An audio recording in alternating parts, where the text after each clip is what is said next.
오늘 우리에게 주시는 하나님의 말씀은 요한복음 2장 13절부터 22절까지의 말씀입니다. 신약성경 요한복음 2장 13절에서 22절 말씀 저와 한 절씩 교독하도록 하겠습니다. 유대인의 유월절이 가까운지라 예수께서 예루살렘으로 올라가셨더니 성전 안에서 소와 양과 그를 기뻐하는 사람들과 돈과 보는 사람들이 앉아있는 것을 보시고 노끈으로 채찍을 만드사 양이나 소를 다 성전에서 내쫓으시고 돈 바꾸는 사람들의 돈을 쏟으시며 상을 엎으시고 그들이 많은 사람들에게 이르시되 이것을 여기서 가져가라. 내 아버지의 집으로 장사하는 집을 만드시라고 하시니 제자들이 성경 말씀에 주의 전을 사모하는 열심이 나를 삼키리라 하는 것을 기억하더라. 이에 유대인들이 대답하여 예수께 말하기를 내가 이런 일을 하니 무슨 표적을 우리에게 보이느냐. 예수께서 대답하여 이르시되 너희가 이 성전을 헐라 내가 사흘 동안에 일으키리라. 유대인들이 이르되 이 성전은 46년 동안에 지었거늘 내가 3일 동안에 일으키느냐 하더라. 그러나 예수는 성전된 자기 육체를 가리켜 말씀하신 것이라. 죽은 자 가운데서 살아나신 후에야 제자들이 이 말씀하신 것을 기억하고 성령과 예수께서 하신 말씀을 믿었더라. 자리에 앉으시고 이 시간 청년 2부 담당하신 이재민 목사님 나오셔서 말씀 전하시겠습니다. 일단 연합 예배 너무 좋은 것 같습니다. 우리 청년 일부 형제자매님들 잘 지내셨나요? 네, 수련회 이후에 오랜만에 뵈니까 너무 좋습니다. 교회를 오가면서 서로 존재감을 느끼고 있었잖아요. 지나가면서 눈빛으로 이렇게 했는데 막상 같이 예배드리니까 너무 좋은 것 같습니다. 저희가 위에서 예배하는 것 때문에 뭐 층간소음 때문에 방해되진 않았죠? 이렇게 뜨겁게 예배하는 거 보니까 저희 소리는 뭐 들릴 것 같지도 않습니다. 우리 청년 이분은 또 여기 새로운 장소에서 보니까 좋은 것 같습니다. 제 아가페올에는 항상 청년과 저 사이를 가로막는 여기 기둥이 있거든요. 이게 대체 뭘 보는 건가 싶은데 기둥 없이 여러분의 얼굴도 보고 이렇게 밝은 조명 아래서 여러분의 얼굴 볼 수 있으니까 너무너무 또 느낌이 새로운 것 같습니다. 이번 연합예배 준비를 하면서 어떤 말씀을 나눌까 좀 고민을 많이 했어요. 청년분의 이전에 습관이 영성이가 시리즈했던 거 맞나요? 네, 그래서 예수님께서 복음서를 통해서 어떤 모습들을 보이셨는지 이야기하셨고 저번 주에는 선교 동원에 관한 말씀을 하셨죠. 저희 청년분의 사순절 기간부터 이제 In Sync with Jesus, 예수님과 좀 싱크를 해보자 라는 의미로 이제 사순절 기간 동안 예수님의 좀 중요한 삶의 모먼트들을 돌아보면서 좀 예수님의 삶에 연결을 해보려는 시간을 가지려고 노력 중입니다. 그래서 이 두 공동체의 방향성에 맞는 이야기들이 뭘까 고민하다가 발견하게 된 게 오늘의 본문입니다. 오늘 본문은 예수님의 성전 정화 사건을 이야기하고 있어요. 조금 거칠게 표현을 해보자면 일반 사람들의 눈에 보기에는 예수님께서 성전에서 난동을 부리신 겁니다. 조금 더 거칠게 말하면 깽판을 치신 사건이라고도 할 수 있습니다. 그런데 오늘 본문은 여러모로 살펴보기에 재미있는 부분들이 많이 있어요. 그런데 이 재미를 조금 더 깨닫기 위해서는 이 복음서라는 어떤 책, 장르에 대해서 조금 알아야 할 필요가 있습니다. 이 복음서라는 책은 예수님의 생애를 기록하고 있어요. 그런데 저희가 복음서가 몇 개가 있죠, 성경에? 4개가 있습니다. 어떤 복음서들이 있습니까? 마태, 마가, 누가, 요한 이렇게 4권의 책이 있죠. 흥미로운 점 무엇인지 아십니까? 이 책들을 비교해보면 때때로 조금씩 또 때로는 많이 다른 부분이 있다는 겁니다. 한 복음서에 나타나는 내용이 다른 복음서에 없기도 합니다. 예를 들어서 여러분 크리스마스 때 예수님의 탄생의 성극을 하면 예수님 가족 외에 나타나는 중심 인물들이 있어요. 누가 나타나죠 보통? 동방박사 나타나고 또 동방박사들이 연극을 많이 해보셨나 보네. 또 말고 또 여러분 목자를 연기해보신 분 계십니까? 목자들도 등장합니다. 그런데 이제 문제는 뭐냐? 이 이야기에서 항상 이제 이슈가 되는 건 누가 먼저 어디서 어떻게 등장해야 되냐 이게 조금 애매해요. 왜냐하면 성경은 그걸 명확하게 이야기하고 있지 않거든요. 동방박사 이야기는 마태복음에만 나오고 이 들판의 목자들의 이야기는 누가복음에만 나오는 거예요. 다른 복음서에는 또 그 예수님의 탄생 이야기 다루고 있지 않습니다. 그렇기 때문에 한 이야기를 성극으로 만들려고 하니까 누구를 먼저 등장시켜야 되지? 이 두 그룹 사이에는 인터랙션이 있었을까 없었을까? 이런 상상들을 이제 하게 되는 거죠. 그뿐만이 아닙니다. 때로는 복음서에 공통적으로 나타나는 에피소드들이 있어요. 여기에도 등장하고 저기에도 등장하는 거죠. 그런데 때로는 순서가 다릅니다. 마태복음에는 A, B, C 순서대로 기록되어 있다면 마가복음에는 B, C, A 이렇게 등장하고 누가복음에는 C, B, A 순서로 나타나는 거죠. 그러면 어떤 이야기가 먼저지? 어떤 스토리의 순서가 정말로 만든 걸까? 이런 생각이 들기도 합니다. 뿐만이 아닙니다. 이야기 안으로 자세히 들어가도 문제예요. 이제 한 이야기, 하나의 에피소드를 들여다봐도 서로 비교를 할 때 자세하게 들여다보면 차이점들이 조금씩 있는 거예요. 마가복음에는 이렇게 말하고 있는데 누가복음에는 또 이렇게 말하고 있네. 둘 사이가 조금 뭔가 엇나가는 것 같은데 조금 맞지가 않은데 이런 생각이 들 만한 부분들이 많이 있습니다.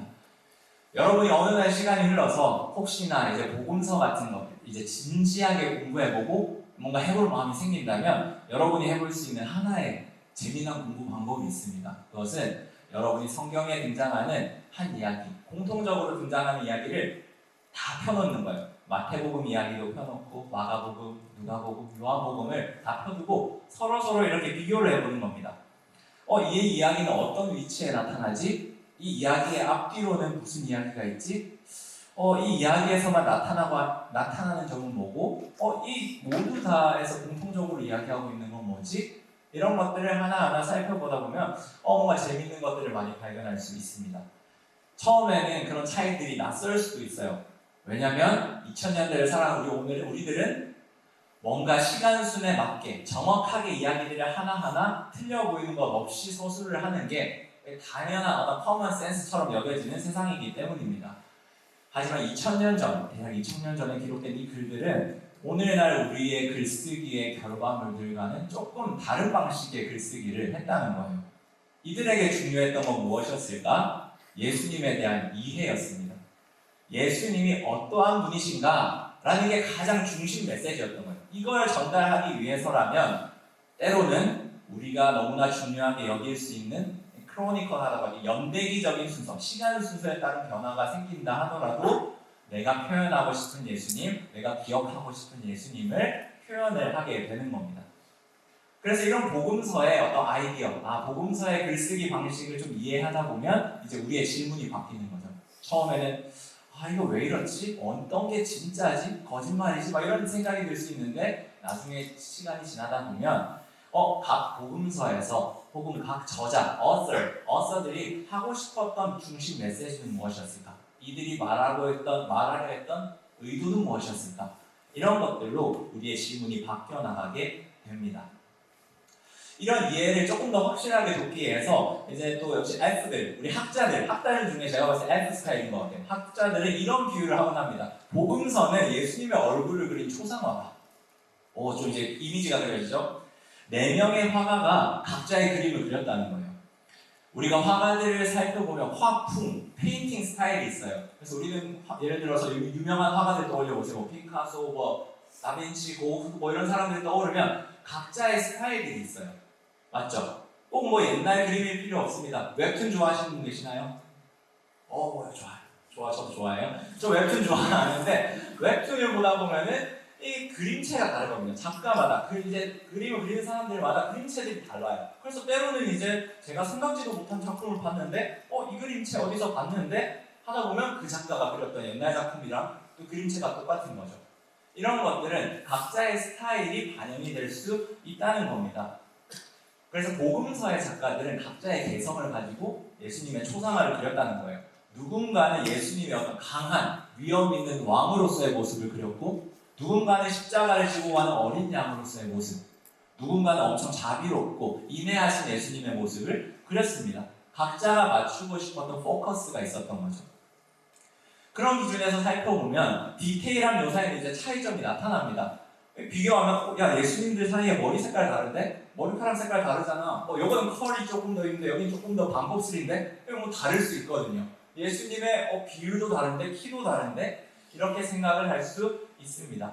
이런 차이점들이 분명히 있을 수 있지만 그럼에도 불구하고 우리들은 저 그림들을 보면서 저것들은 예수님을 그린 것이야 라는 것에 대해서는 아무도 의심을 하지 않습니다. 오히려 저 그림들이 모였을 때 나타나는 것들이 있죠. 차이점을 보이려는 게 아니라 예수님에 대한 훨씬 풍성한 fruitful하다고 하죠. 아니면 종합적으로 comprehensive하고 다면적인 멀티디멘셔널한 모습들을 우리는 알 수 있게 되는 겁니다. 지금 이 상황에서 이제 사람들이 질문할 겁니다. 오늘 목사님이 왜 이렇게 열심히 빌드업을 하고 있나 생각할지 모르겠습니다. 그런데 제가 이 복음서의 백그라운드 인트로를 열심히 적지 않은 시간 쏟고 있는 이유는 오늘 본문, 이 성전 정화 사건에 대한 이야기가 시간 순서로 따지자면 현대인의 눈으로 보자면 뭔가 말이 안 되는 위치에 있을 수 있는 본문으로 누군가는 생각할 수 있기 때문입니다. 오늘 읽은 요한복음의 위치에서는 몇 장에 등장합니까? 성전 정화 사건이 2장에 등장합니다. 예수님의 공생애, 퍼블릭한 라이프, 미니스트리를 본격적으로 처음 시작하는 위치에 등장합니다. 그런데 다른 복음서에도 이 이야기가 등장할까요? 안 할까요? 등장합니다. 등장하는데 위치가 좀 달라요. 위치를 살펴보면 마태복음은 21장, 전체가 28장인데 21장, 마가복음은 11장, 16장 중에 11장, 누가복음은 24장인데 19장에 등장합니다. 다른 복음서들을 기준으로 보자면 한참 뒤에 나온 이야기라는 거예요. 예수님의 첫 공생의 시작 때 나오는 게 아니라 오히려 끝부분에 가까운 사건. 이 사건 이후로는 예수님이 이제 사람들이 본격적으로 예수님을 죽이려고 합니다. 십자가로 이제 이어져 가거든요. 그렇다는 건 예수님 이야기에서 위기 절정으로 넘어가고 있는 반 이상이 지난 맥락에서 나오는 게 오늘의 이야기입니다. 이런 것들을 보면 이제 우리는 질문을 할 수 있는 거예요. 이게 진짜인가? 무엇이 먼저지? 어떤 걸 먼저 더 좋게 봐야 할까? 이런 질문을 가지고 봐야 되는 게 아니라 우리는 이걸 넘어서서 예수님의 성전 정화 사건의 이야기를 통해서 각 복음서의 저자는 우리한테 뭘 말하고 싶을까? 어떤 이야기를 하고 싶은 걸까? 이 포커스를 맞추고 우리는 봐야 한다는 겁니다. 그러면 본문으로 들어가 보도록 하겠습니다. 요한복음 2장 13절 말씀 첫 번째 절인데요. 다 함께 읽어보도록 하겠습니다. 시작.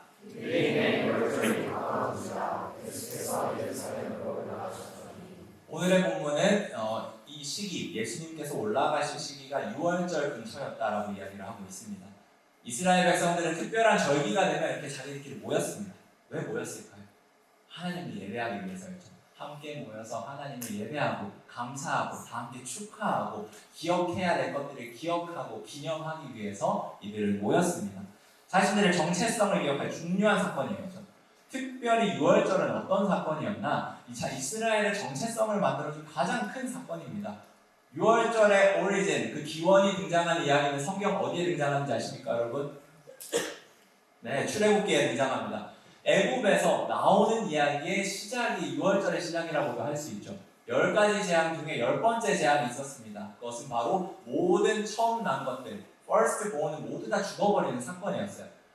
파라오도 예배가 없었습니다.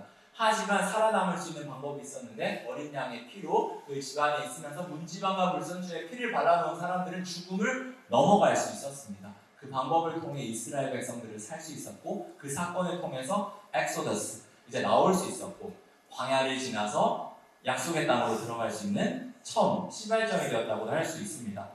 그렇기 때문에 이 6월절 사건이라는 것은 정말 극적인 구원이었어요. 이들에게 셀베이션 그 자체였고 이스라엘 백성이 영원히 기억하고 하나님께 영광을 돌려야 할 그런 절기였다는 것이죠. 자신들이 지금 이 약속의 땅에서 살고 있다는 것은 6월절이라는 어떤 그들의 기억, 6월절에 대한 어떤 그런 것 없이는 전혀 불가능한 일이었다는 것입니다. 그렇기 때문에 6월절은 이들에게 마땅히 예배하고 하나님을 기억하고 구원을 노래해야 할 시간이었습니다. 그런데 이 당시에 6월절의 풍경, 예수님께서 공생애 하실 당시의 6월절의 풍경은 이스라엘 백성들이 처음 결심하고 이렇게 해야겠다 꿈꿨던 것과는 많이 바뀐 모습이었습니다. 14절에서 16절까지 말씀 우리 한번 읽어볼게요. 시작.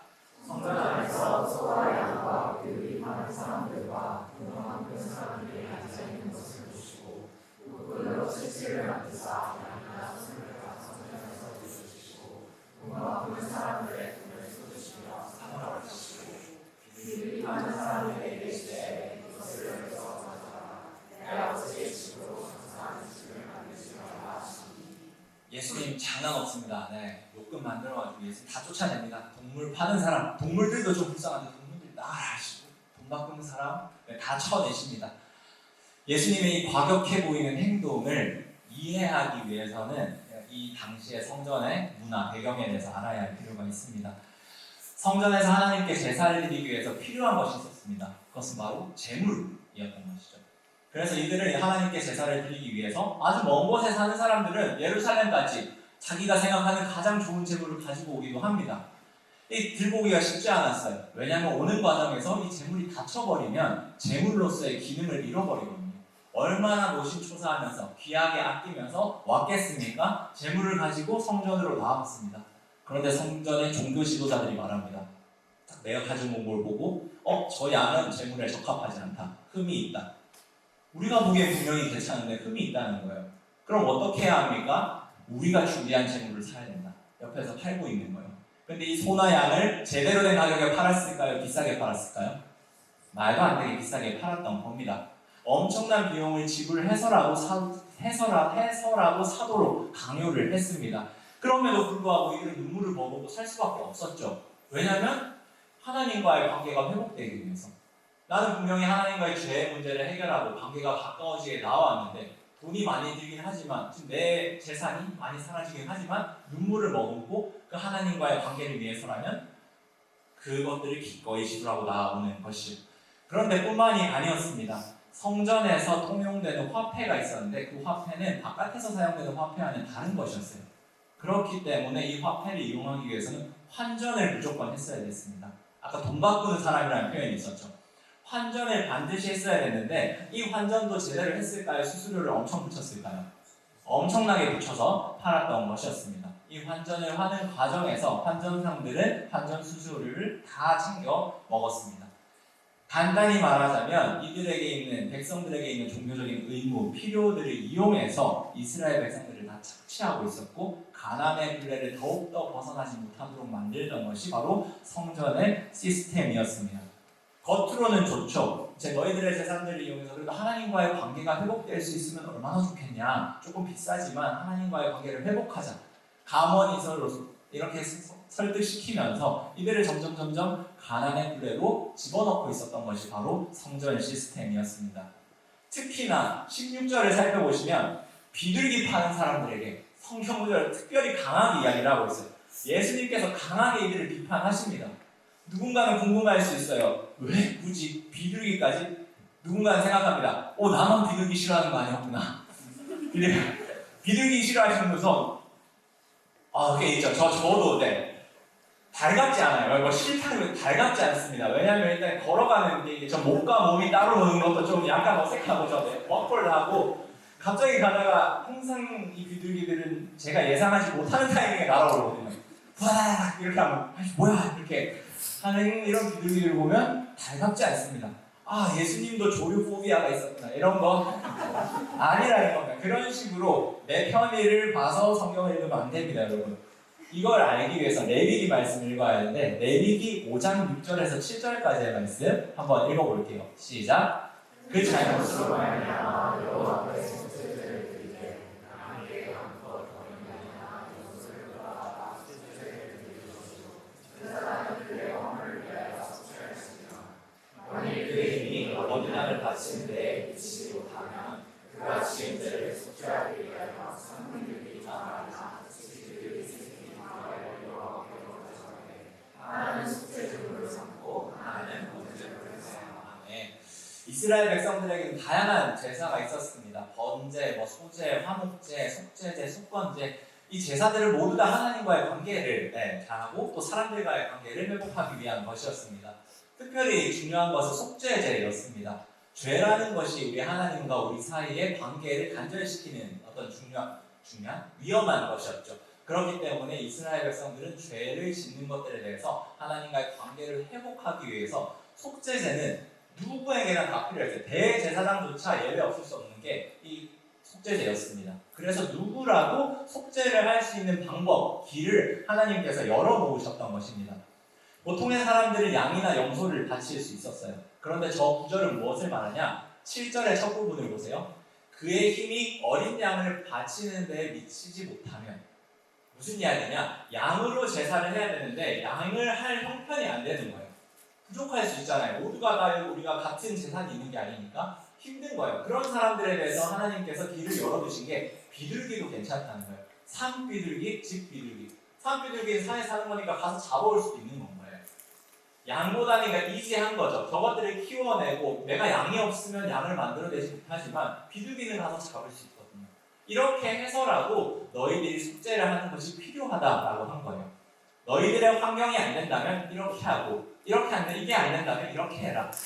하나님께서 죄를 해결하는 문제에 있어서만큼은 속죄제의 문제에 있어서만큼은 저런 비둘기를 이제 언급을 해놓은 것이 누구나 다 나한테 나올 수 있도록 적어도 우리의 환경 때문에 내가 어떤 지금 가진 게 넉넉하지 않아서 하나님과의 관계를 회복할 수 없다. 이런 상황은 생기지 않게끔 하나님께서 만들어 놓은 것이 이 속죄제에 대한 제도였던 것이에요. 그래서 다른 제사들을 보면 화목제 이런 건 이제 같이 이렇게 나눠 먹고 기뻐하는 거거든요. 그런 데에는 뭘 가져오라는지 아십니까? 소 가져오라고 해요. 많이 먹을 수 있도록. 같이 먹는 건데 비둘기 한 마리 가져오면 이게 기운 빠지잖아요, 여러분. 제가 여러분 쏠게요 했는데 치킨 2마리 가지고 나눠 먹자고 하면 기운 빠지지 않습니까? 소 한 마리는 잡아야지 뭔가 먹잖아요. 그런 것처럼 화목제에서는 많은 사람이 먹고 할 수 있도록 어떤 당연히 큰 걸 재물을 가지고 오도록 요구하고 있어요. 하지만 속죄제만큼은 하나님과 자기들 사이에 어떤 죄, 이 단절하는 죄를 해결하는 문제에 있어서만큼은 누구나 액세서블 해야 된다. 다가오기 좋아야 된다. 문턱이 낮아야 된다. 하나님께서는 말씀하십니다. 그런데 이 비둘기를 지금 어떻게 활용하고 있다는 겁니까? 저 성전 시스템에서는 비둘기도 사라고 하는데 저 비둘기를 엄청 비싼 값에 팔고 있는 겁니다. 가난한 사람들이 하나님 앞에서 관계를 회복하고 싶어서 산비둘기, 집비둘기 잡아왔는데 안 된다는 거예요. 자신들이 파는 걸 사야 된다는 거죠. 엄청 비싸게 팔고 이들은 더욱더 가난의 굴레를 벗어날 수 없고 더욱더 바닥으로 내려가게 되는 것. 이것이 바로 성전 속에서 벌어지고 있었던 상황이었습니다. 이런 상황을 보니까 예수님이 화딱지가 나는 거예요. 통탄할 만한 거예요. 분노가 일어나고 지금 죄사함이라는 거죠. 하나님과의 관계가 열릴 수 있도록 뚫릴 수 있도록 이루어진 근본적인 장소가 성전이었는데 오히려 하나님과 이 이스라엘 백성들 사이에 오히려 벽을 삼아버리고 관계를 회복할 수 있는데 장애물을 놓아버리는 게 지금 성전이 되어버린 것입니다. 이 가운데서 예수님은 이건 성전이 아니다 라는 마음을 가지고 분노하시면서 다 엎어버리십니다. 그 가운데서 예수님께서 이제 말씀하십니다. 요한복음 우리 2장 18절부터 22절까지의 말씀. 조금 긴데요. 기니까 돌아가면서 읽을까요? 돌아가면서 읽겠습니다. 18절부터 제가 읽어볼게요. 이에 유대인들이 대답하여 예수께 말하기를 내가 이런 일을 행하니 무슨 표적을 우리에게 보이겠느냐?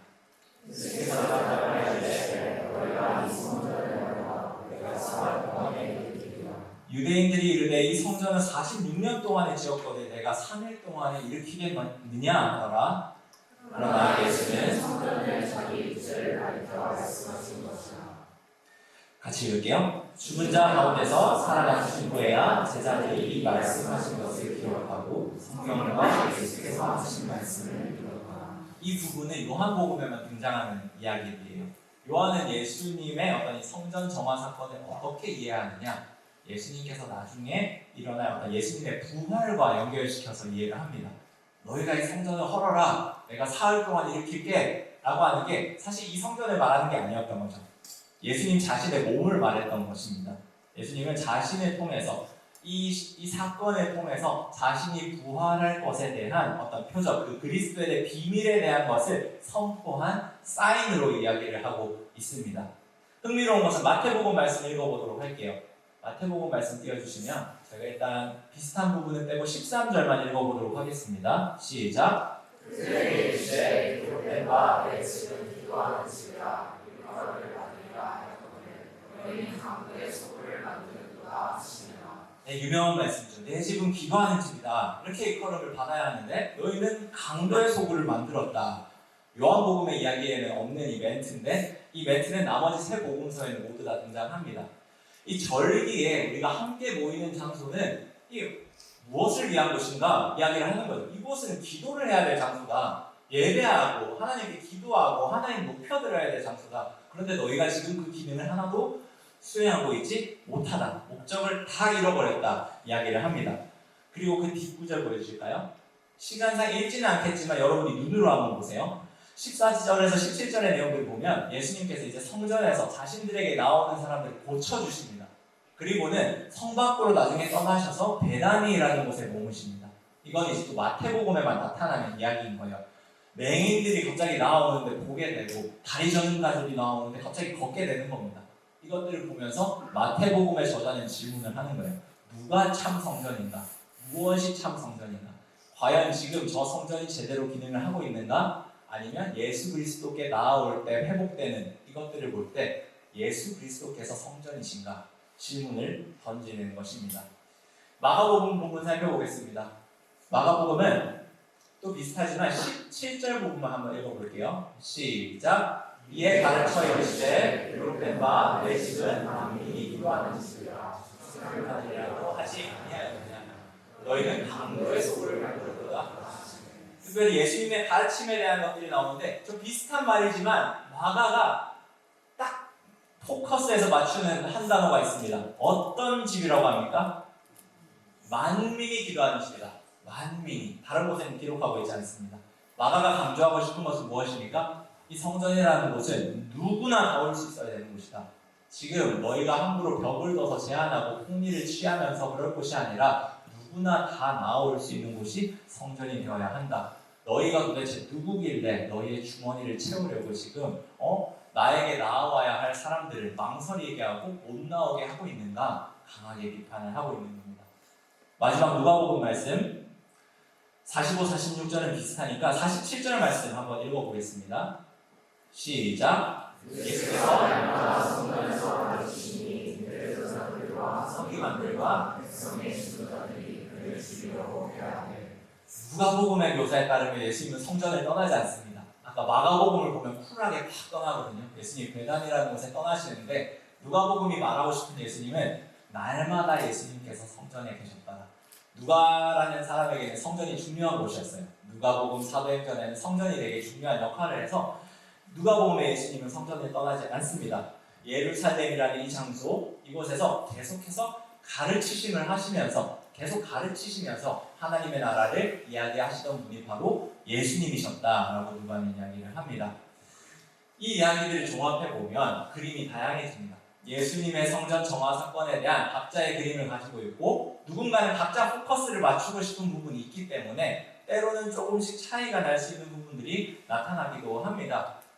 하지만 이런 이야기들이 모여서 하는 역할이 있어요. 그것은 무엇이 맞다 틀렸다 이걸 넘어서서 예수님이 어떤 분이셨는지 각자 보여주고 싶은 거예요. 아 맞아, 예수님께서 정말 참 치료하심을 통해서 예수님은 정말 치료가 일어났던 분이지, 참 성전이셨지.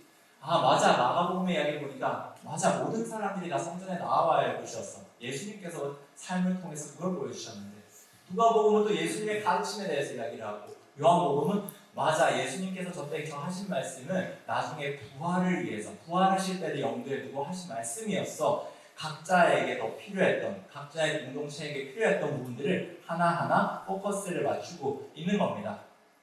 신기한 것은 이 복음서라는 것이 아까 말한 것처럼 다양한 초상화, 다양한 그림이기 때문에 처음에 이게 낯설 수도 있지만 모이다 보면 다양한 모습도 드러나지만 동시에 한 가지 명확한 선명한 모습도 드러나기 시작합니다.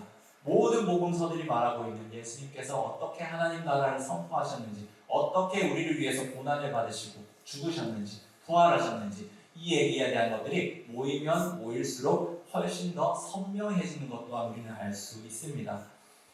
오늘의 본문도 마찬가지라는 거예요. 예수님의 성전 정화 사건, 너무나 독특한 위치에 퍼져 있는 이야기고 다른 점들도 많이 있습니다. 각자의 시선으로 그 예수님에 대한 이야기를 그려나갑니다.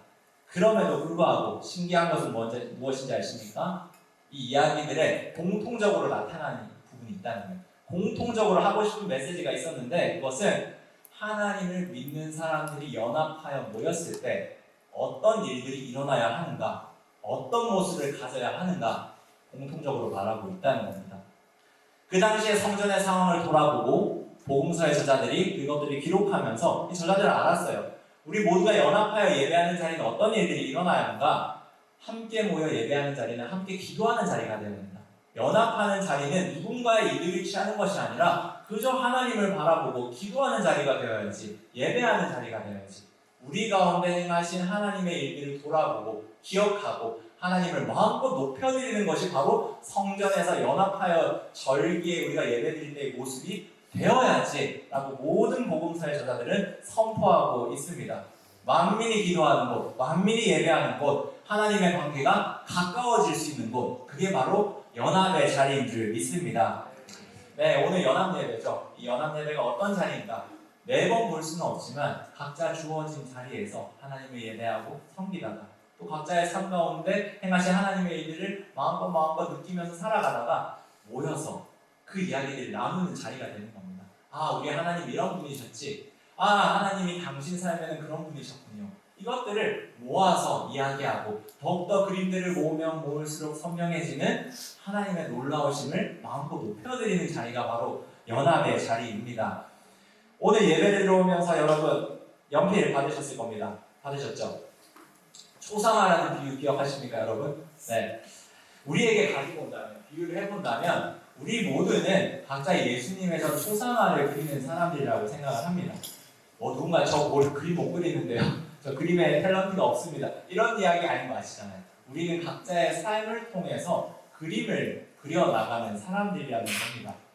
그리고 이 연합 예배 자리는 무엇인지 아십니까? 각자의 삶의 자리에서 그림을 그리다가 자기 각자가 그린 그림들을 가지고 와서 이렇게 모아서 함께 전시회를 하는 자리가 전 연합 예배가 아닌가라는 생각이 들었습니다.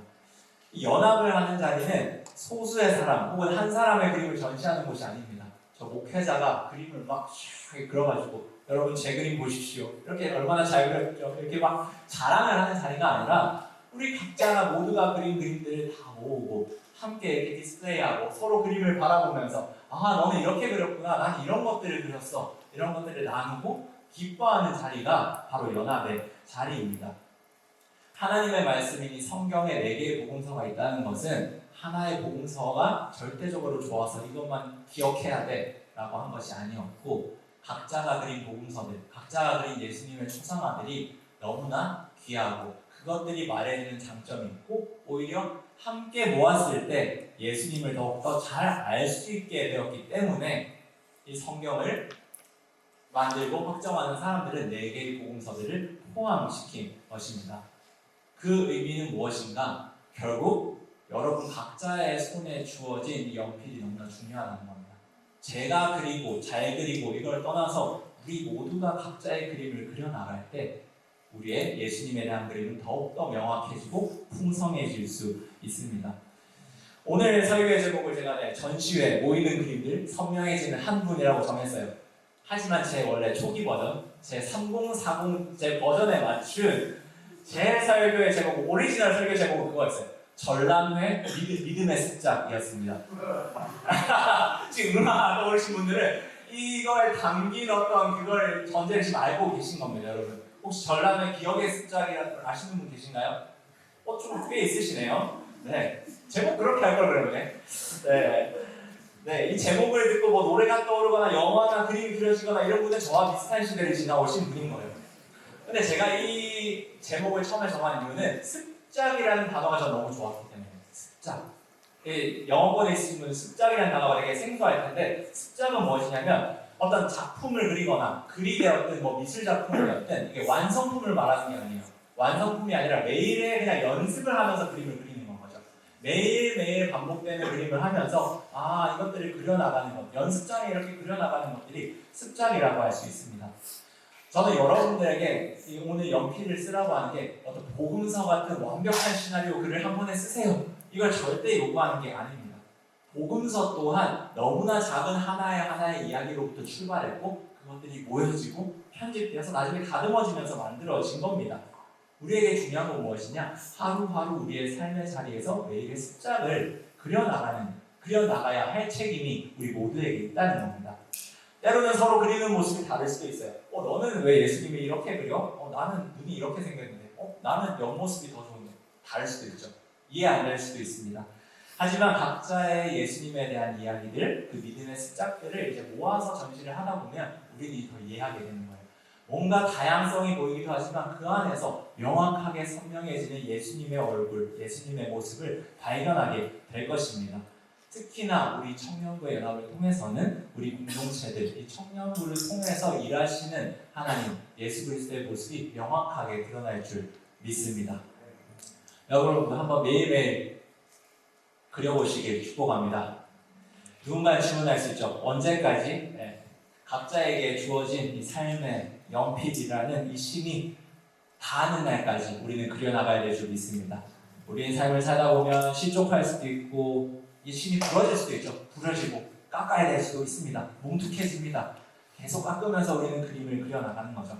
그러다 보면 이 연필이 점점 줄어들고 나중에 몽당 연필이 되는 날도 오고 마지막에는 이 심이 다하게 되는 날도 오게 될 것입니다. 하지만 그때까지 우리의 삶에 주어진 연필들을 그려나가야 할 책임이 우리 모두에게 있습니다. 매주 예배드리고 매주 보면 너무너무 좋겠지만 또 다음 중요한 시즌이 되면 우리 만날 수 있으리라 믿습니다. 그때까지 다시 만날 때까지 우리 각자의 믿음의 습작들을 그려가는 저와 여러분이 되길 진심으로 축복합니다. 그래서 다음에 만났을 때는 각자가 이제 그린 삶의 그림들을 가지고 오는 거죠. 목사님 저는 한번 이렇게 그려봤습니다. 제 삶 속에서는 하나님께서 이런 일들을 보이셨습니다. 예수님께서 정말 이번 성교를 통해서 이런 일들을 보이셨어요. 그런 그림들을 같이 모아서 전시하고 나누고 이야기할 때 우리 연합의 자리는 하나님을 높일 수밖에 없고 하나님을 찬양할 수밖에 없는 그런 자리가 되리라 믿습니다. 이 시간 우리 다 함께 찬양하고 기도하면 좋겠습니다. 이 연합의 자리에서 우리가 해야 할 것은 너무너무 명확합니다. 그것은 함께 하나님 안에서 기도하고 하나님 찬양하고 하나님 마음껏 높여드리는 것입니다. 예수님께서 그리고 모든 복음서의 저자들이 가슴 아파했던 것은 성전에서 너무나 기쁜 날에 하나님의 백성들이 다 모였는데 하나님을 바라보지 못하고 기도하지 못하고 예배하지 못할 때 얼마나 슬픈가 그 이야기를 해주고 있는 겁니다. 그렇기 때문에 이 말씀을 반면교사 삼는다면 우리가 할 것은 무엇입니까? 마음껏 여러분이 너무나 사랑하고 여러분이 믿는, 여러분이 고백하는 하나님을 이 자리를 함께 고백하는 것입니다. 우리가 그 하나님을 마음껏 높여드리고 찬양하고 예배하고 기도하면서 하나님만 높일 수 있는 시간이 되길 소망합니다. 이 시간 기대라는 찬양을 우리가 함께 할 건데요. 이 찬양을 통해서 또 이 가사를 묵상하고 고백하면서 우리 가운데 함께 하시고 우리의 주인 되신 하나님을 마음껏 찬양하겠습니다.